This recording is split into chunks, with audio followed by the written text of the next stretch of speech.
to Paddling Adventures Radio. I'm Sean Rowley, and with me is Derek Special. Hello. How's it going, Derek? Going good. I'll just have to warn everybody now that Sean's studio is freezing cold, so I'm wearing a jacket, and the jacket makes noise. Yeah, I don't know why it's chilly here today. I even asked if the furnace was on. I mean, we turned the furnace off, so it's right there, but... Yes, there's a furnace in the It's studio. chilly today. High-class studio. The furnace makes too much noise. Right? You know when the furnace doesn't make too much noise? When it's off? When the air conditioning's on. Well, it's still the same blower. Oh, it's the flame that would make all the noise then. Yeah. It's the fire part. Yeah. The fire is loud. Beautiful day. It is, isn't it? Yeah. It's been a nice week. The temperatures come back up. We're going to dip down on the weekend. But it's It's a beautiful day. a little bit of a sense of a different change in smell outside today going That's into work. because all the dog poo was melting. That could be it. But I just thought to myself, it kind of smells a little bit like spring. Spring is false spring. The fall spring. It's the half a groundhog spring. Yeah. Pre-spring, if you will. Was it Groundhog Day makes spring last, go 6 weeks late or something? I don't know. If they see their shadow, you get 6 more weeks of winter. Yeah. If they don't see their shadow, you get 6 more weeks of winter. Yeah, it doesn't matter. Yeah. Why are you relying on a rodent? Yeah. Yeah. Well, yeah, I know. And really, somebody's trying to change that. They want to go with, cakes or something to determine if spring's going to be late. Cakes? Yeah, because they don't like the rodents in captivity. Well, then don't eat them. Exactly. Don't eat the rodents. Don't eat the groundhog if he predicts more snow. Don't eat the rodents of unusual size. So I was down at the Toronto Outdoor Adventure Show. Oh, yes. And people, where's Derek? Where's Derek? Derek is at the theater. He went to the theater. I saw it. It was called Something Rotten. It's really, really good. Something Rotten? Something Rotten. That's Something Rotten, or you just can't remember what it is before rotten? No, it's called Something Rotten. Okay. something rotten. It's just quickly. It's more of a modernized show, but it starts off with these two unknown brothers who were alive at the same time as William Shakespeare, and they're play competitors. And William Shakespeare was the rock star of the day. And these guys, Shakespeare. Yes. Anyway, so these guys were trying to make something new, and they decided this. So this is a modern theme. So it's, hey, let's do something. Let's make a musical. And so, anyways, throughout the whole thing, they were slipping in lines from any possible live play musical you could possibly imagine. I recognize most of them. I'm not a theater geek or anything, but it was very clear. Lies. But anyways, it was really good. The singing was good. I love live shows. It was really good. I'm just not big on musicals. Now, I went to see Guildenstern and Rosencrantz Are Dead. Oh, yeah? Ariana got me tickets because, Sounds familiar. Merry and Pippin from The Lord of the Rings.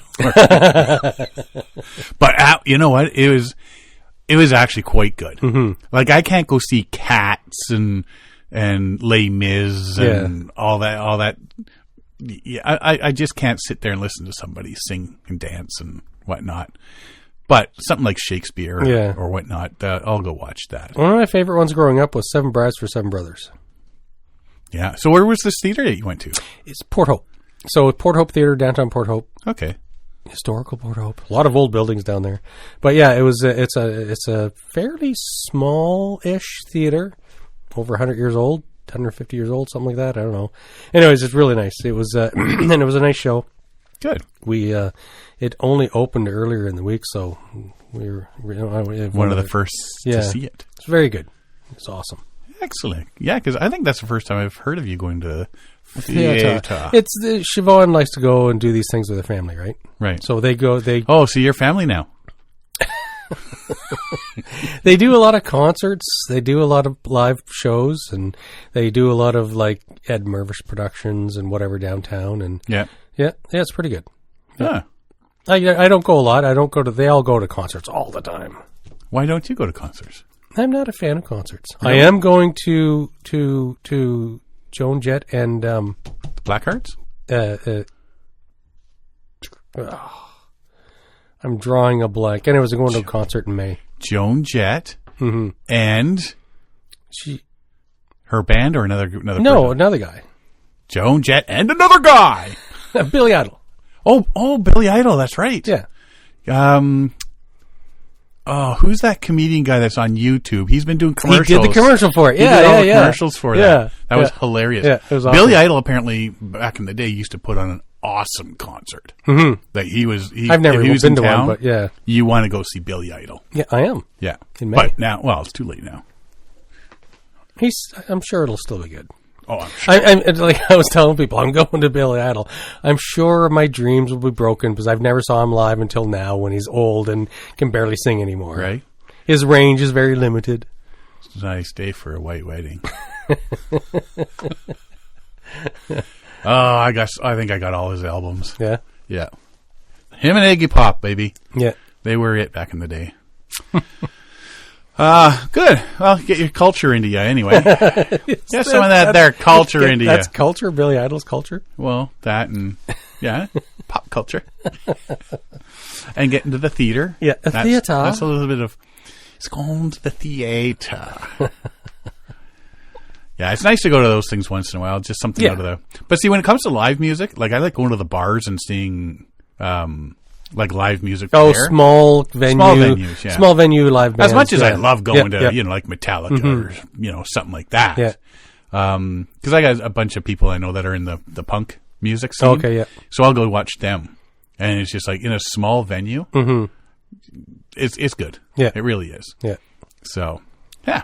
Excellent. Well, while you were out doing the gallivanting in theater, I was down at Toronto Outdoor Adventure Show. Yes. How did that go? It was the same as every other year. No, it was good. Yeah. Yeah.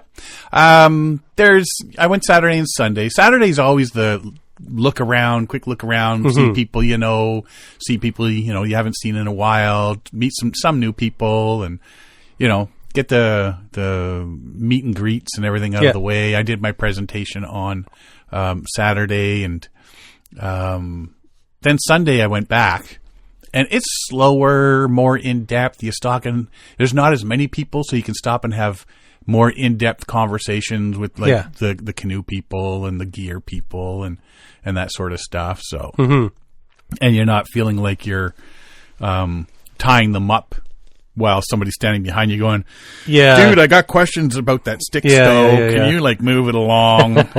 Yeah, I know what you mean. I know exactly what you mean. They changed the layout a bit this year. So I've always performed or presented on the adventures and paddling stage. Yep. And that's usually right out in the main floor. Yeah.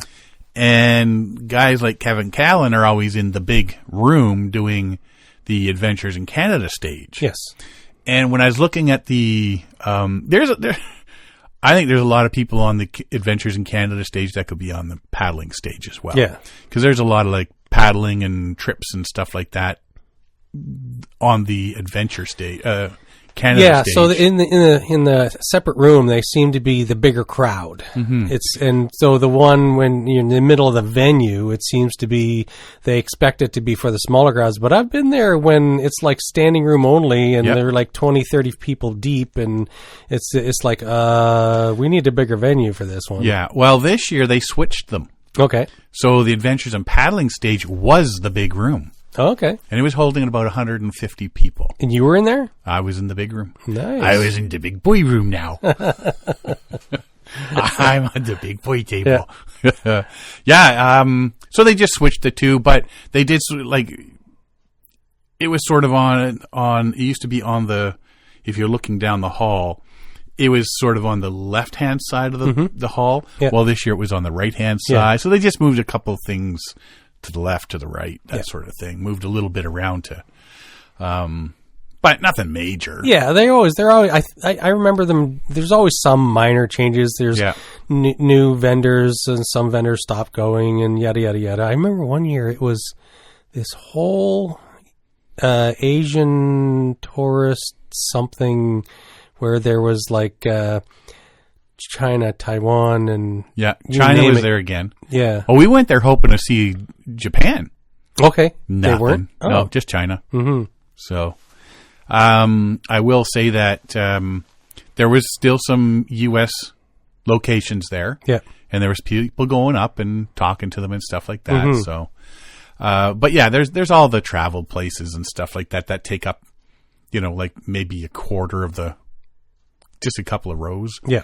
But then everything else seems to be wilderness, camping, outdoors, that sort of stuff. The electric bike section was massive. They are becoming more and more popular. And I'm walking by, and the guy goes, "Yeah, you want that one for about $1,600, but if you want a couple things extra on it, you can buy this one here for like $1,950." $2,000 for a bicycle, electric bike. I'm gonna buy a used motorcycle at that point.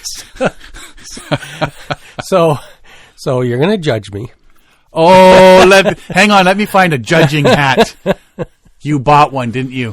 I do not have an electric bike, but would have been about 2008, 2009.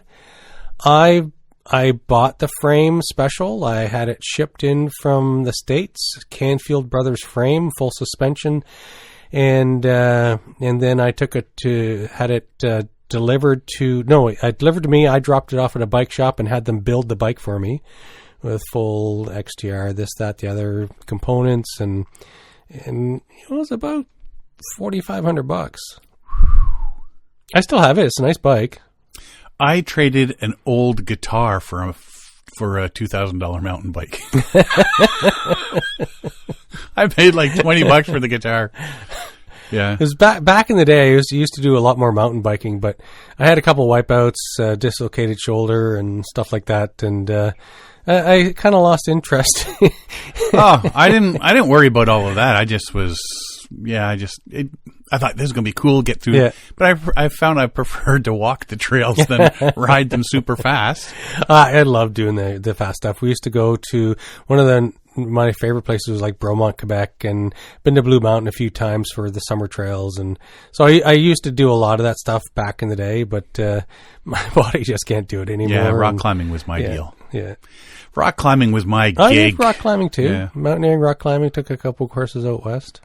I did that too. Canmore was the place. It was. I've been to Canmore.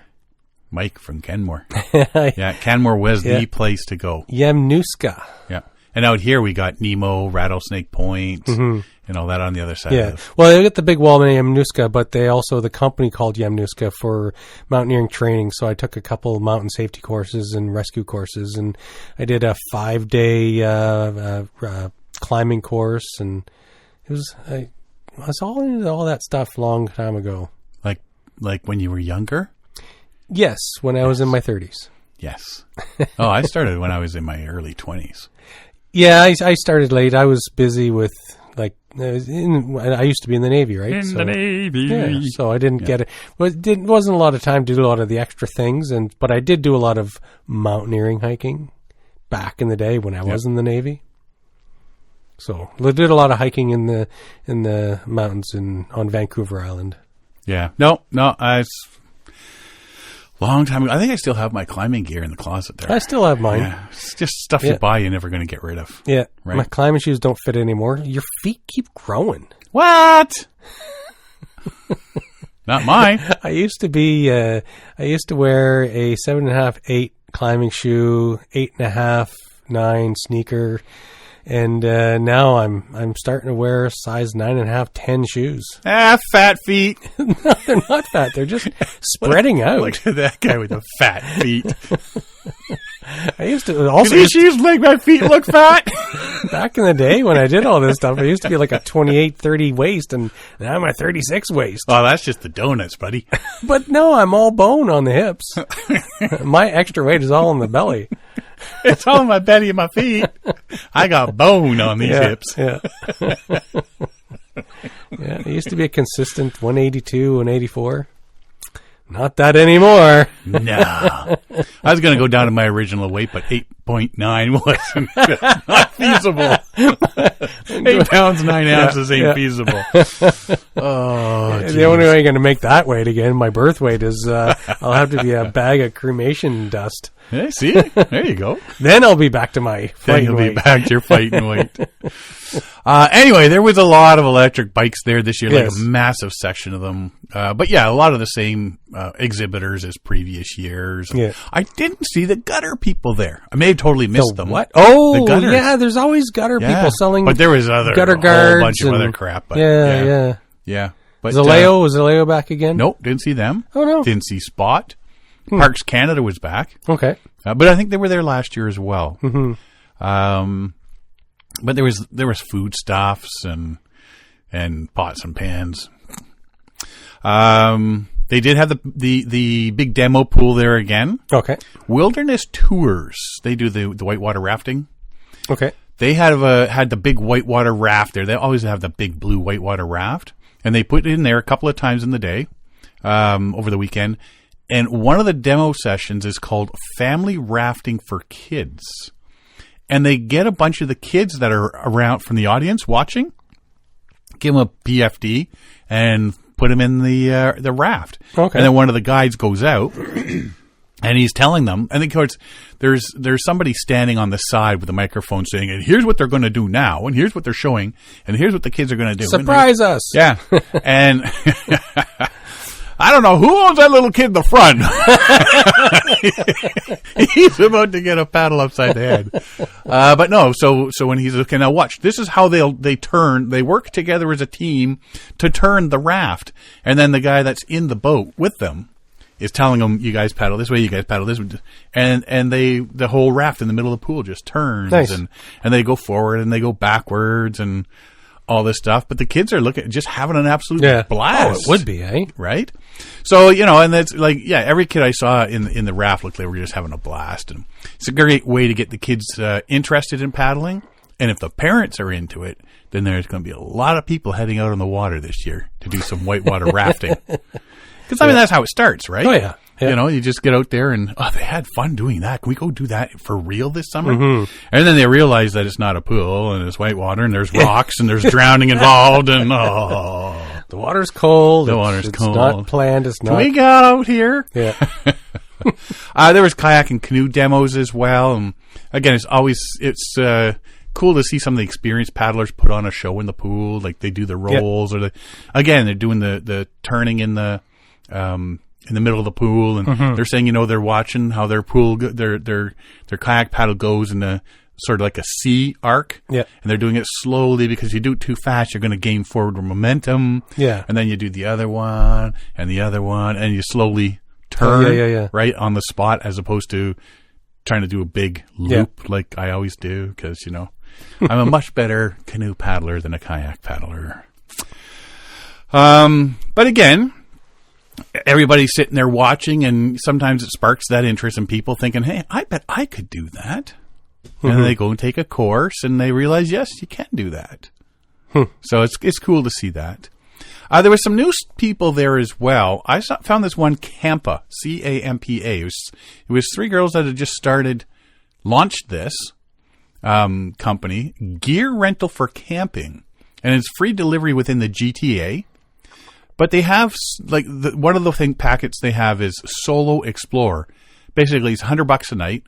Offers solo adventures or first-time campers who need all the essentials to camp. So you can give them $100 and they'll deliver. And it's $100 a night, minimum 2 nights, but you can rent it for longer, of course. Yeah. 1 tent, 1 sleeping bag, 1 sleeping pad, a cooler, a pillow, a coffee maker, axe, stove, headlamp, tarp, multi-tool, food prep set, foldable chair, 1 set of pots, pans, and a kettle, 1 plates, bowls, and utensils, and a propane stove. So basically everything you need to go out for a weekend camping trip, right? If you want to go canoe tripping, then canoe's on your own dime. But they'll also rent just the tent, sleeping bag, or sleeping pad, and a sleeping pillow. So basically they were saying if you got a buddy that's going, out for a few days, and you want to go to try it out, you can get just the essentials and then go with. Because they're going to have all the cooking stuff already and all that, right? Yeah. So you just need a tent, sleeping bag, sleeping pad, and a pillow. And then you bring your own clothes. So they'll rent that sort of thing as well. And they got packages for 1 person, 2 people, 3 people, 4 people. Mm-hmm. That sort of deal. It sounds like a really cool idea. It is a neat idea. And so I'm going to re-explain some of what you said, but I'm visualizing people coming in from another country. Like you hear a lot about Europeans, Germans, people from Britain. They come over here and it's like, you're not going to fly with this stuff. You can't fly with like camp stoves and whatever. A lot of them go to outfitters. Yeah, outfitters. But right. This is they have these complete packages.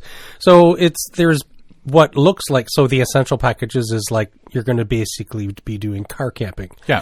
Or a little bit more glamping but backcountry. Depends on what your abilities are. And then so that's the comfort package. So then there's the essentials, which is just the basics. Mm-hmm. It's just tents and bags and just what you need, and you have your own stuff. So it's neat the way they've set it up, but I just can't help but think do they have a gigantic garage or a warehouse or something? That I don't know, but can you imagine gearing up and thinking, okay, what if we have this many people? Well, we're going to have to be able to have in stock like 30 axes and 40 camp stoves and all the maintenance and stuff that goes along with it. If it's successful, they'll just keep adding up. Yeah.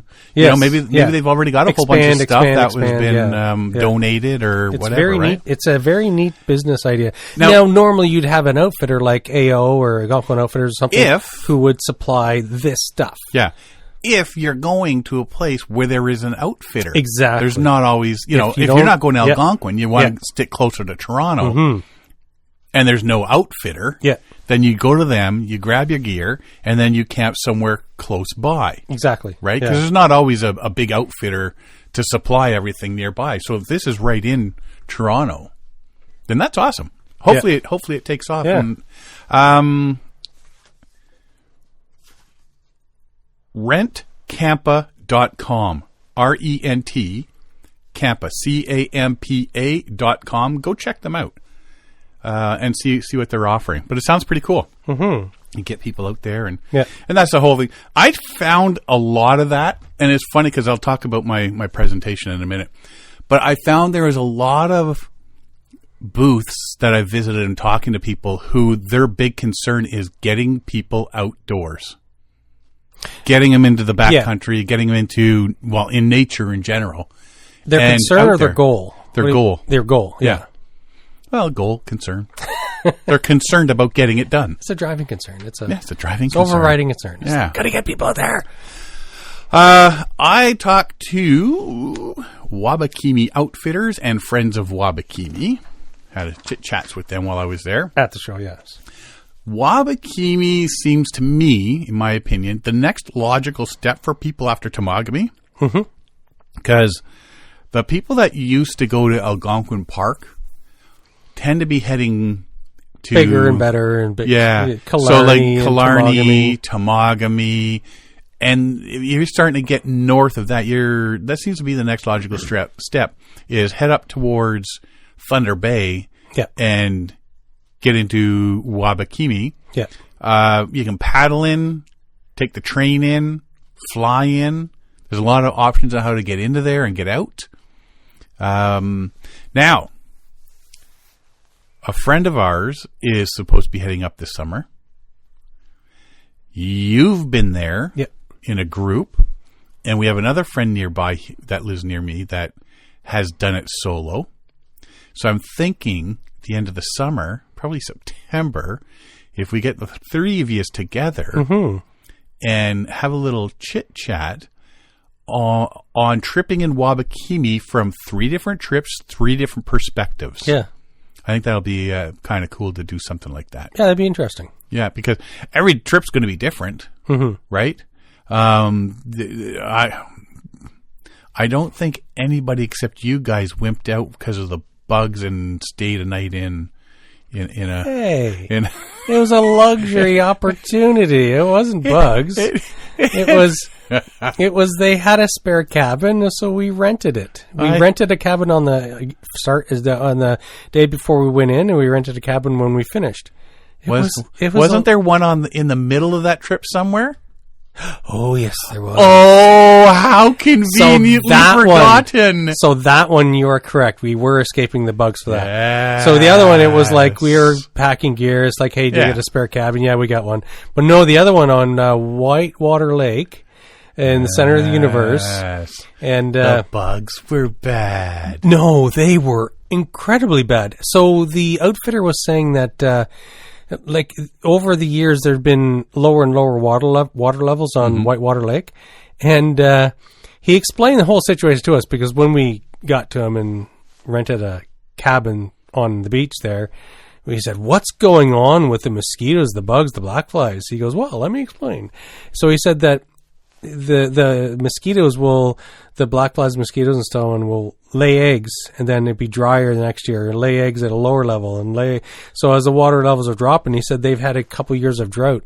And so it's not until all those spots where the eggs were laid are filled back up with high water levels and they just all hatched. Like he said, they have it was basically a 10-year hatch. They had enough water that year, rain that year, that they had basically 10 years of larvae that hatched that summer. Well, didn't your timing just suck? We hit the place where we were going to camp. It was on a crescent beach, and it was on a sort of an island, and so I remember a bunch of us. We just landed. It's like, okay, let's find some tent pads to see where we can set up. And one of the guys went to go to the bathroom, and I went to go pee, and I didn't go pee. I got into the edge of the woods. And I was covered in bugs. We all ran out of the woods. I jumped right into the water. It's like, no. And then you peed. I was like at nose level in the water, looking at all the bugs that had chased me out of the woods. It was crazy. And so we were just like, okay, we need a plan. And we looked across. Thunder something outfitters, thunder something. Yes, whatever. Thunder something. Yeah, whatever the outfitter was. So we ended up, we found a number for them or a messaging for them. And I had my Zaleo, and I messaged them. I said, is anybody there? Is it open?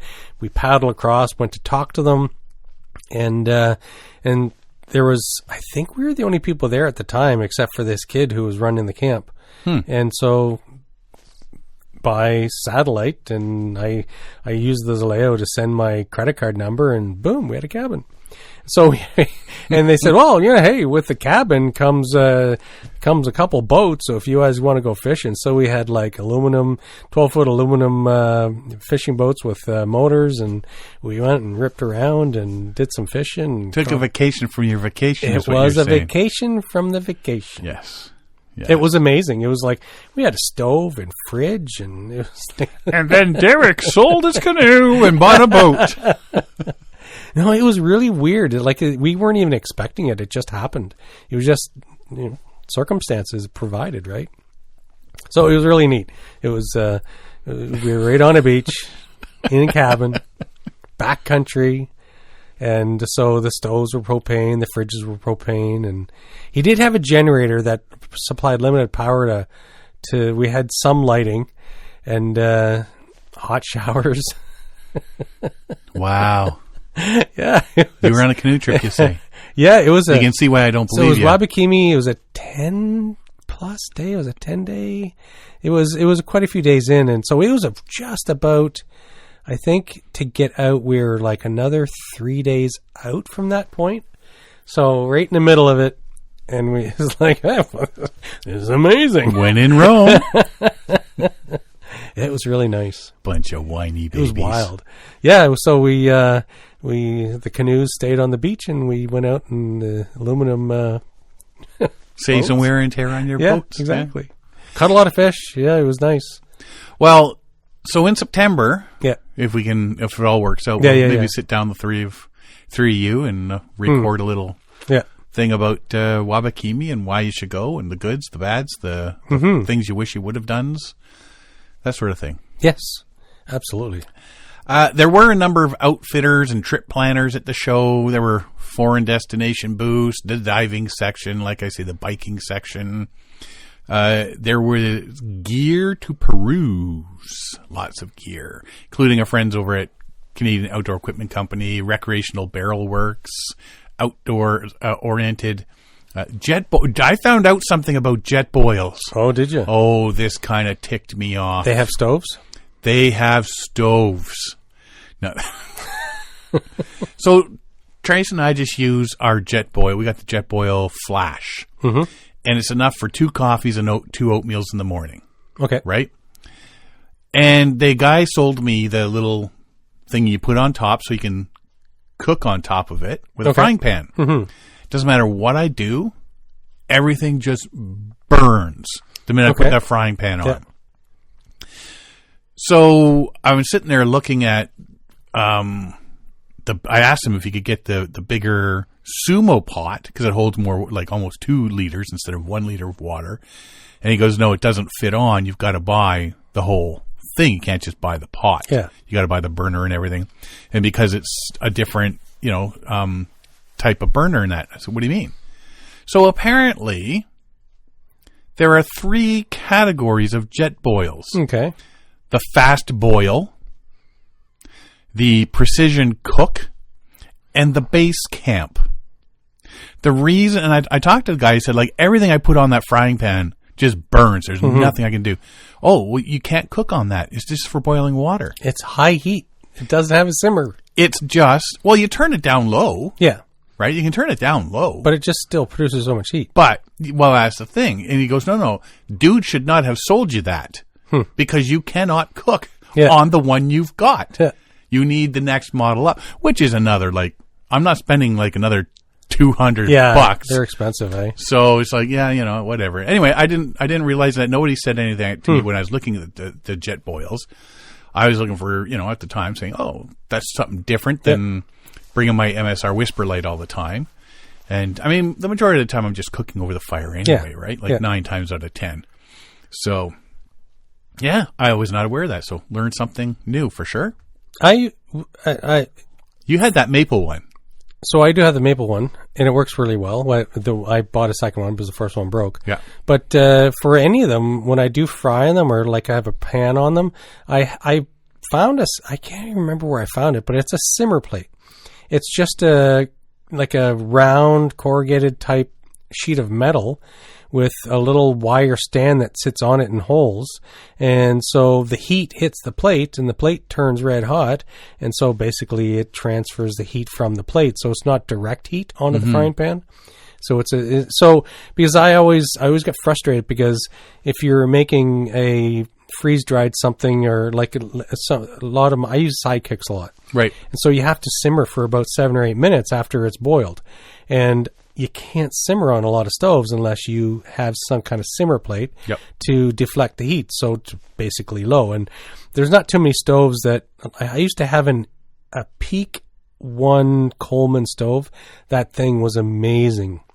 It simmered, it did all kinds of stuff, and eventually it broke after so many years of use, right? And you can't get it anymore. And so now with the simmer plate, I'm able to I can make my sidekick pastas and rices. You have to send me a picture of that.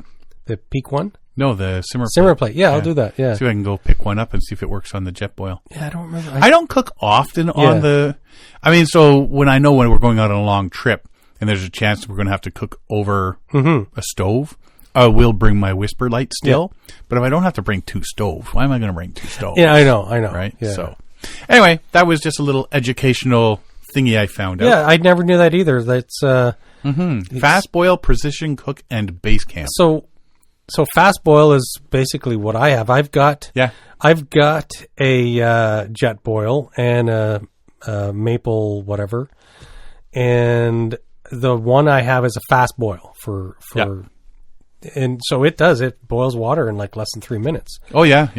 And so I must have the fast boil one. But so did he show you what the difference? Like the precision cook is it's simmerable. Yeah, it's got a more simmer function on a lower setting. Yeah. And so the base camp is just a larger stove. Yeah, so that's you're just sitting at base camp. You take set it up, and you're good to go. And it's all the sections and it's bigger. Yeah, big burger. So you could cook for like 4 to 6 people type thing. Yeah. Okay. Yeah. Cool. So- I did not know that. Yeah. Now you know. Yeah. I just thought they had the jet boil. I just thought jet boil was jet boil. It's like this I is thought what you the, boil I thought water the with. bottoms were all the same. Yeah, I thought so And too. then just different size pots. I did That's not why I know went to that. ask, can I just buy a bigger pot? And Yeah. Huh. Nope, you can't buy a bigger pot. Yeah, no. It comes as a Up yours, man. Halliburton Paddle Shop and Badger Paddles were there. Always nice wood paddles. Swift Canoe and Kayak were there. So was H2O, the Organic Boat Shop, Frontenac Outfitters. So definitely no shortage of paddlecraft to check out. Just some of the nicest, lightest boats. Yeah. Right. There were some good presentations. Kevin Callan did a couple of presentations. He also went on stage with Tim from Canadian Outdoor Equipment Company. I'm looking at my notes here, and I sure can't spell Canadian. I saw that. I added an extra A in there. I was avoiding saying anything. That's the silent A. Canadian. Canadian. Yeah, it's not unusual. You misspell stuff a lot. Yeah, I do on purpose to see if you're paying attention. Canadian Equipment Company and Magnus from Trangia Stoves. Oh, okay. And they did a cook-off. They did a couple of times, Friday and Saturday. Not really sure who won, but it was a lot of fun. What do you mean a cook-off? What were they cooking? So the three of them, I'm not sure what they were cooking. I missed all of them. They just boiled water? No. They were actually cooking food, like a meal. Frying up some eggs? Yeah, on the Trangia Stoves. Yeah. So I guess they had people judge who had the best meal.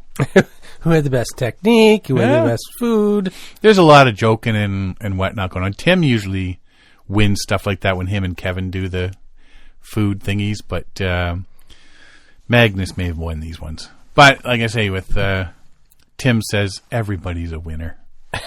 So come on. Trangia, is that an alcohol stove? Yeah. I had to look it up. Yep. Nice little stoves. They're popular. Mm-hmm. Très popular. Hap Wilson had a couple good presentations. I watched his one on the Hayes River on Sunday morning, and that was pretty good. Camper Christina talked about camping with a bear and capsizing on a trip. Ben Stacy talked about filming your paddling adventures while you're out there, and use some of the examples from when we did the TV show there. Then there's a number of people talking about trips they've done or places you can go, like paddling in the Yukon, that sort of stuff. The YouTubers that show up to talk about their trips they filmed, and so they got lots of footage to show, and it looks pretty cool. Nice variety of subject matter this year. Then some guy talked about why we need to get out and paddle in and with nature and the importance of waterway stewardship. I think his talk was the best one I attended. It was the best one you attended, It was the best one I attended. Not the best one there, but the best one that you attended. Yeah, because, I can't judge all of them. Out of all the ones that I attended, that was the best one. What was the Handsome fella, too. What was the name of the talk? Paddle like the moose are watching. Paddle like the moose are watching. That sounds familiar. I remember helping somebody edit some notes for something labeled that. Yeah. Awesome fella. Yeah. An awesome fella. I hear next weekend at the Quiet Adventure Symposium, he's giving that speech again. Do the same thing. Yeah, it's going to be that presentation down there again. In the footsteps of fools. Right? And so if anybody doesn't catch on, he was talking about his own talk. it was my own talk, yes. They asked me if I can fill a spot down there and do my presentation. I said, sure, not a problem. And they said, here's the time you're going to be on, and you're going to be in this room. And, okay, who else is speaking in the other 5 rooms while I'm on? Or the other 4 rooms, because I think there's 5. Kevin Callan. Why? Have you ever seen one of his things? I did, because he was on just before me. Oh, yeah? Yeah.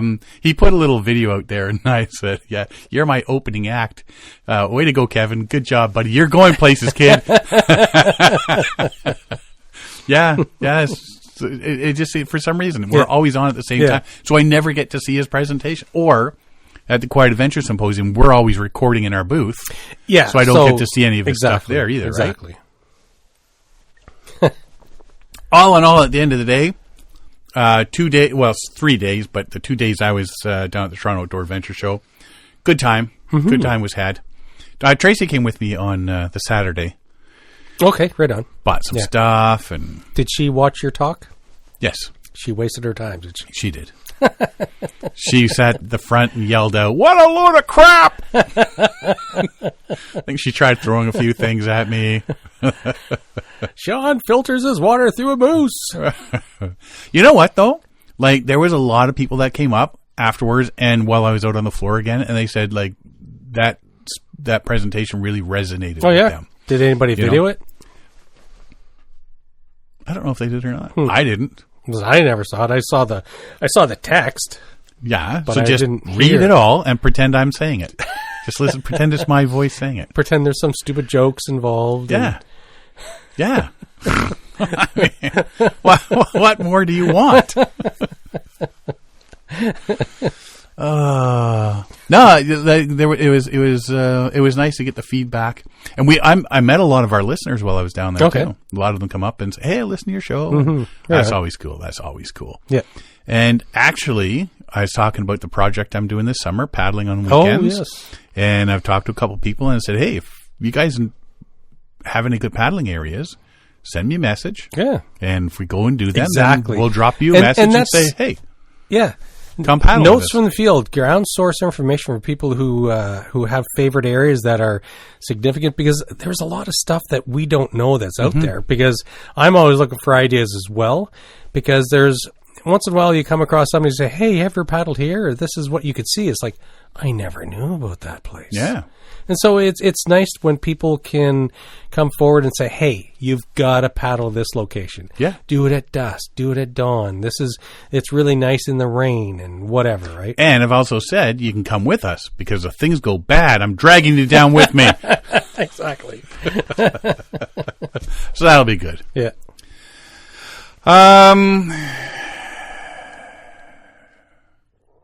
Did you hear about what happened at the Bellagio fountains? Like the fountains of the Bellagio.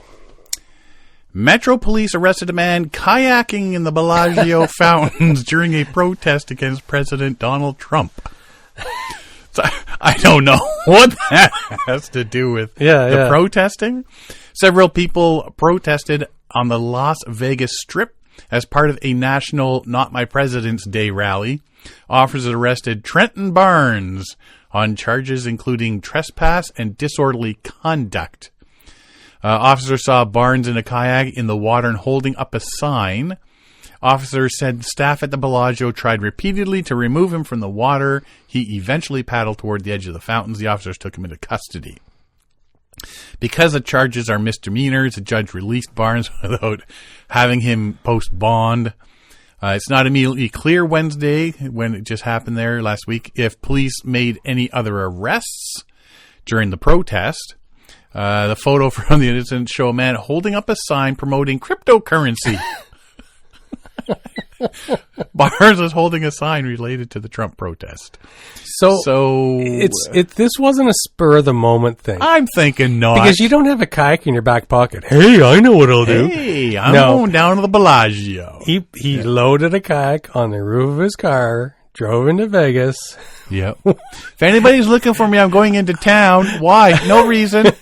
Why are you going downtown with a kayak? Oh, no reason. No reason. Nothing to see here, folks. Cryptocurrency. Down with Trump. He was portaging a kayak through downtown Vegas to get to the fountains of the Bellagio. Oh, you got to think he's probably parked at the Bellagio or something. Yeah, or nearby. What a great opportunity. Right? Like, I've been to Vegas and I've seen the fountains. I've watched the fountains, and I always thought, is that the one that does the big show? The big water? It's a water show. See, yes. That's what you need to do. Wait till it's on and then launch. See, the thing is, it could also be very dangerous. Those are water cannons that shoot water like 100 feet in the air or something like that. And? If you're on top of that... more the better! What view you would have from way up there in your kayak. Just flip me over. You just see things so differently than I do. I think safety matters here. Safety third. Safety third. But it would be. So the water isn't that deep. You could, I think, walk it. but you can also see the jets. So it's not like he's going to accidentally be over top of the jets. He's going to be able to navigate around them because you can see them through the water. And if you lined up just perfectly, it may make you just rise like 20 feet in the air. Riding a wave. Right? So what's your claim to fame? Once, while at the Bellagio Theater, I, in a kayak, rose 40 feet in the air. You wouldn't have believed it, but I got the pictures. But it's not a felony. It was just a misdemeanor. I'm okay. Oh, man. Anyway, I came across that. I just had to... That's hilarious. Like, isn't it, though? Like, he had to have planned that ahead. Like, it would be so fun just playing it. He's probably saying, him and his buddies are probably going, hold my beer and let's watch do this. this. Okay, well, you got to sneak a kayak into downtown Vegas. Oh, it's just a car with a kayak on the roof. Who's going to notice that? Yeah, but when you're walking down the sidewalk with a paddle and a kayak, people are going to become suspicious. Yeah, well, I'll walk fast. Don't be suspicious. Don't be suspicious.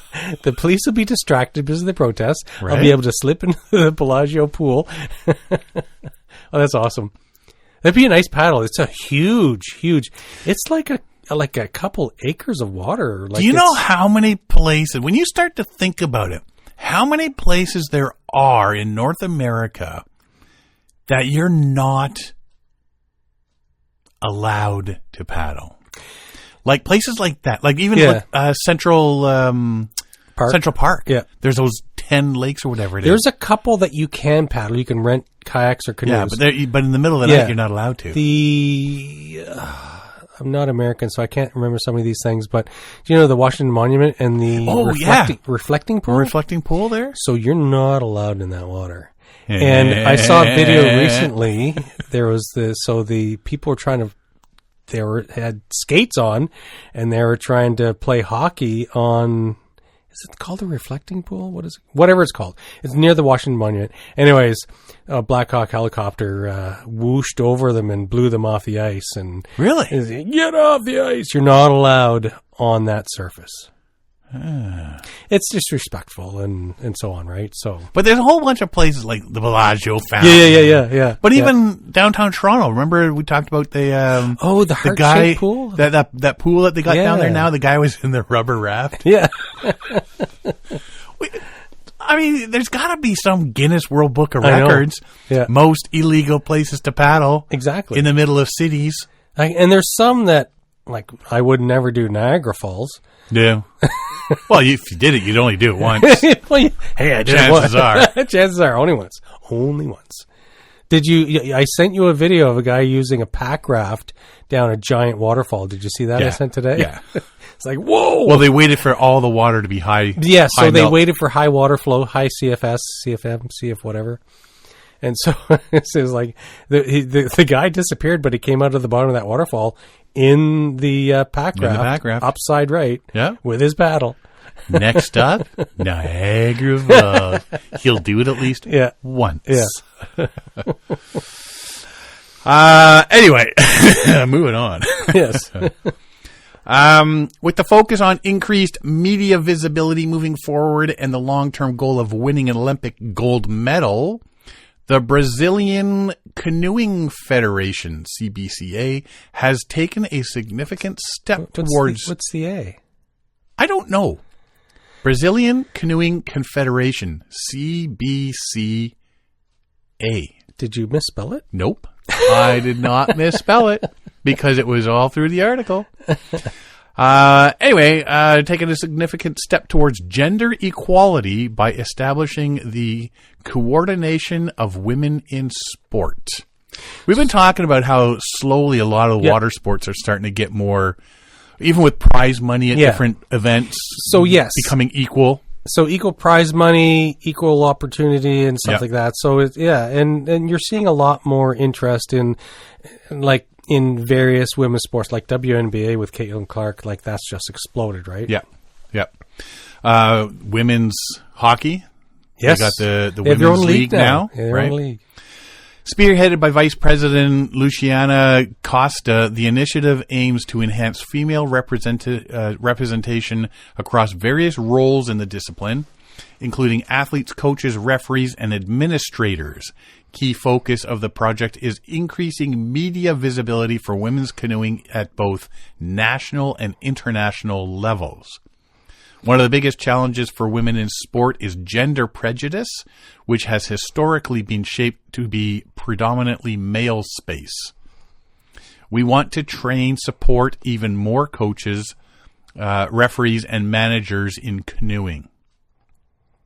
We will also monitor and report on annual advances in gender equality. In addition to inspiring, empowering, and engaging athletes, our goal is to create a support network for girls and women athletes. If you want more women in sport, you have to promote it at an early age. Mm-hmm. Grab people's interest, see what's available, see what opportunities there are. And the more people that try out for these sports, male or female, you're going to get more and more people competing in them, right, and on a very high level in the sport. And that's what you need. You need to grab kids' interest at a young age and say, oh, this is something I want to do. I want to canoe and kayak. I want to get into this sport. I want to go to the Olympics and do whitewater kayaking, and I want to go to the Olympics and do whatever, right? Yeah, so, if you're having to do most of it on your own because there's no support. There's no support system. You're not making it to the advance level as the rest of the world, right? You need a support system. You need the coaches and the training facilities and the monetary support and so on, right?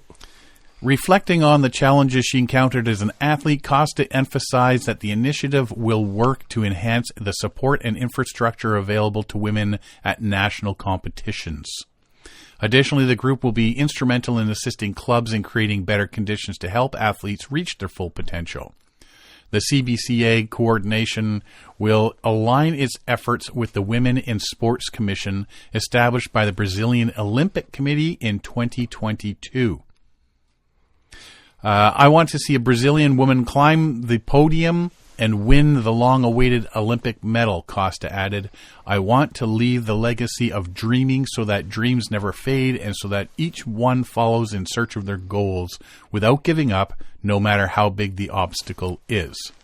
So on a sort of selfish level, it's like, let's get all this in there so we can get that medal, or at least get close to getting that Olympic medal. Exactly. But I mean, if that's the final goal, but look at all the positives that they're putting into place all along the way so that they can eventually achieve that goal. And that's where a lot of sport, when you see some of these successful sports, it's the ecosystem, the monetary ecosystem, where you have all the facilities, the coaches, and the monetary backing and the interest. And without all that massive interest, you're not going to be able to get kids interested in that sport at an early age. Like, we're starting to see differences and changes in hockey and so on. So, with what Brazil is doing with women's sport, you're going to see a lot more people. It might take 20 years. It might take 10 years, right? But you're going to see a lot more interest and a lot more women in these competitive Olympic sports at national, international levels, and they're going to be competing on a high level. But you have to start early. You have to start young. And they got to have the support. They have to have it. Yeah. You have to have it. You have to have the coaching system in place, the facilities, and exactly. Yeah, you can't do it on your own, sort of thing. So. You can't just hope for people to make it there on their own. Like, people sometimes do make it on their own, but that's very rare and unique. Yeah. One of the things that we talk about is when we're on long canoe trips that your butt gets sore sitting on seats and whatnot. Crazy Creek Products, a pioneer in portable outdoor seating, is proud to announce the launch of 2 new products, the AirLounger and the Canoe IV chair. The latest innovations, Crazy Creek continues its mission to provide outdoor enthusiasts with high-performance gear designed for comfort, durability, and convenience. Now, I've seen cheapy versions of these seats. Basically, there's a back, there's a seat part, and there's 2 little strips that join the 2 at the side. Exactly, yeah. And so you can sit that on a seat, your canoe seat, and you got a bit of back support, and you got squishiness under your butt. Yeah, I used to paddle with a guy, Marcus. Yeah. So I used to paddle with him years ago. He always had one of those seat things because he found it more comfortable in the canoe, but also he could lean back a bit and gave him a bit of back support. And if you're sitting around a campsite or something, you don't have a chair or a log to sit on, you throw that on the ground. Now, I was thinking about this. I wonder how tough these things are. So these AirLoungers, if you're sitting around the fire and you're sitting on a rock or a stick or something, and it's like pops, it's like, oh, it was supposed to be my chair and my sleeping pad. See, I wouldn't. Well, so the AirLounger is an inflatable 2-in-1 chair and sleep pad that offers versatility for a range of activities, from lounging by the lake to relaxing around the campfire. In chair mode, the AirLounger provides a comfortable seating option with customizable cushion layers. For those moments when you want to stretch out and relax, the AirLounger transforms into pillow mode, offering the perfect headrest. When it's time for bed, the AirLounger unfolds into a 50-inch sleep pad, providing a compact and comfortable sleeping solution. This chair can fully inflate in only 5 breaths, weighs 32 ounces, rolls up to a compact 3-inch diameter. It's tiny. Mm-hmm. So it makes me wonder how strong it is. Yeah. The AirLounger builds on the design of and success of the AirCliner. Launched in 2024, the AirCliner is the most compact Crazy Creek to date. It's durable. It's made with recycled 420 denier 210 ripstop nylon. Compact as it rolls to a 2.7-inch diameter or less, weighs 29 ounces, comes with a 1-year limited warranty.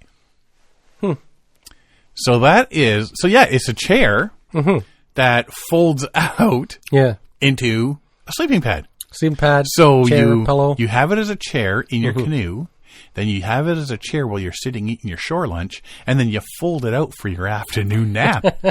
This is the thing to get. Yeah. Then there's the Canoe IV chair. It's an update to the iconic Canoe III. I bet you there's a 2-in-1 at some point.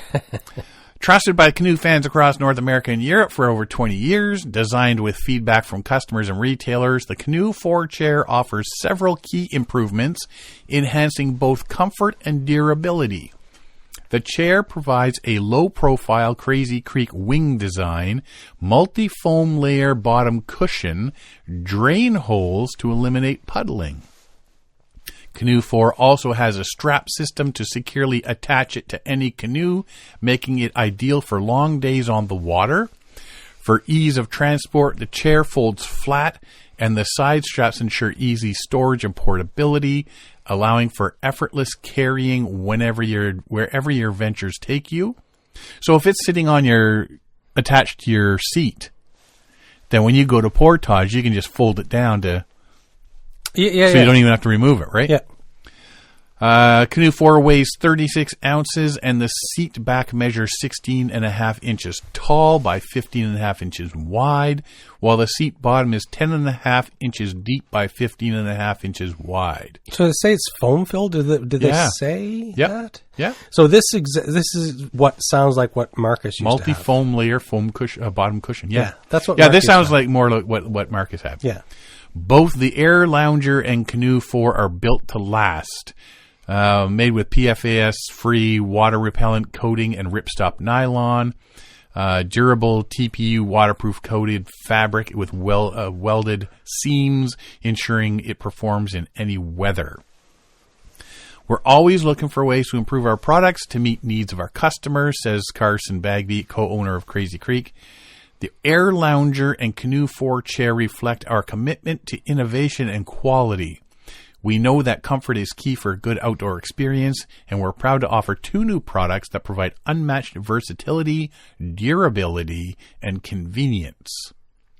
Both the AirLounger and Canoe IV chair will be available in March 2025. If you want to see more about them and see pictures of what we're talking about, go to crazycreek.com. Check out AirLounger and Canoe IV, the Roman numeral 4 chair. And you can see what they look like there. But yeah, like I say, we're talking about those, and as you get older and you get that sore back after paddling all day, something like this Yeah. where you could just lean back a little bit or, have the not always moving because your butt is sore. You're like, oh man, this is like one of the hard canoe seat sort of deal. These look pretty good. I might see if we can find one around here. And if anything, I think it would be the canoe chair that I would be getting because it's foam, it straps to the chair. Mind you, that maybe I'll just get both.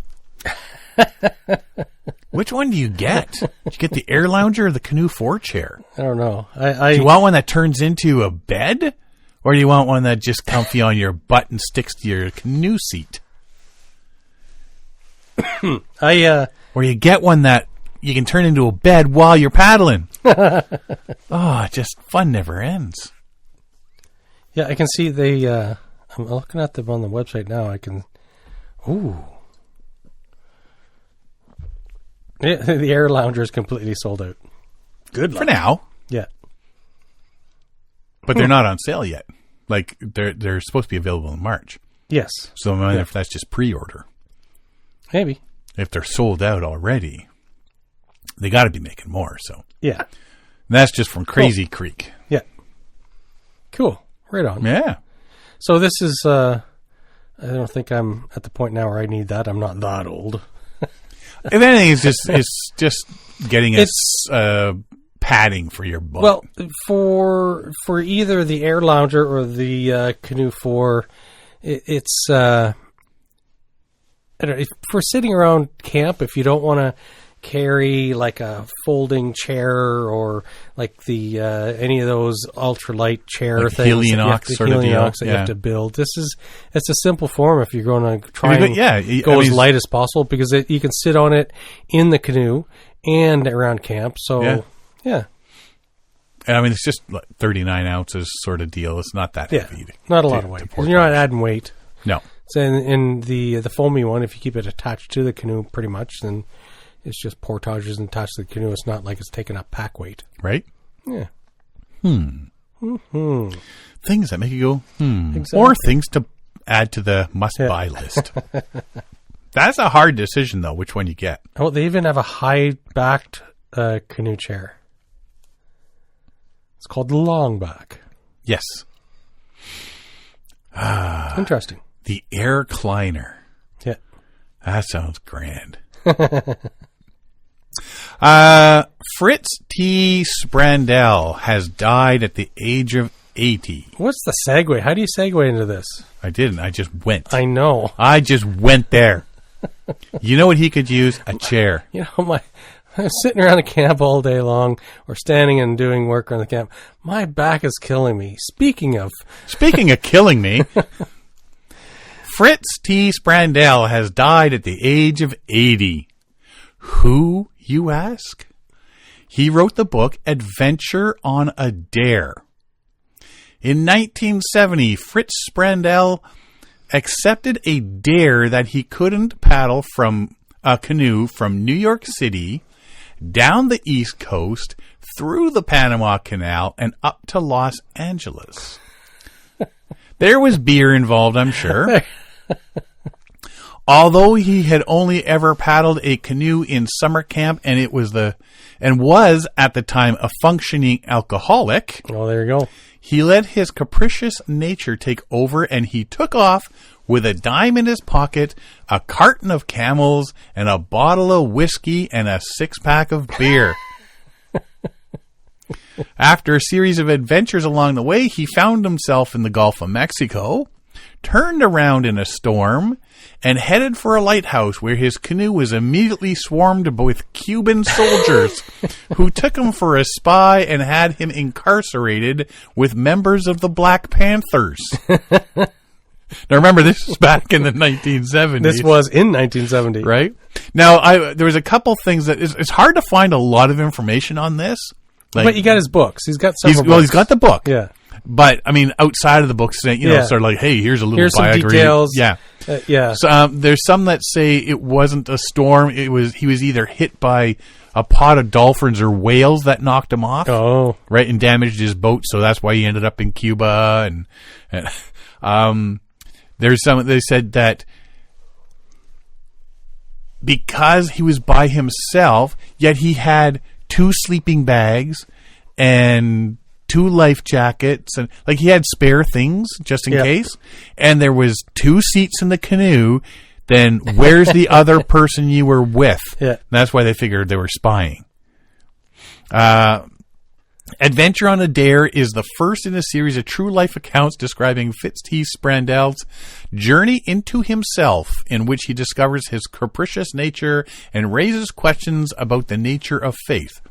During the course of his adventure, Fritz visits a variety of natural wonders, small towns, fascinating people on a budget of 10 cents, and his own amazing resourcefulness. After overcoming the challenges in the wild, he finds himself in a foreign country, falsely charged with espionage. Then he faces and incredibly survives, relatively unscathed, a revolutionary tribunal trial in Castro's Cuba. The people he meets, the experiences he encounters, the lessons he learns all become part of him. They form steps in his journey to meaning, although it is a voyage that contains a deeper significance he doesn't fully comprehend while he's traveling. Adventure on a Dare harkens back to the travels of Mark Twain's Tom Sawyer and Huck Finn, and satiates our irresistible urge to fulfill our dreams of adventure. It explores the theme of personal freedom and challenges the promise of the American dream. There's something for everyone in this story, a travel log with interesting locations, colorful characters who lend drama, adventures in facing nature's wrath alone, and the suspense of a communist courtroom are all elements of this journey. Above else, it is fun and engrossing, a worthwhile escape from everyday life. Other big adventures followed. Longest snowmobile journey in the United States, which earned him a place in the Guinness Book of World Records. And from what I found on that, like he traveled like over 5,000 kilometers across the U.S. and on a snowmobile. Yeah. And at times there was no snow. So, yeah. And he doesn't do things small, does he? He does not. Another canoe trip mirroring Lewis and Clark's 3,300-mile famous cross-country trek. Fritz T. Sprandel died at the age of 80. What a life he led. So, looking at it, I do the Audible book thing. Yeah. Yeah, I just bought that book. So I can listen to it well.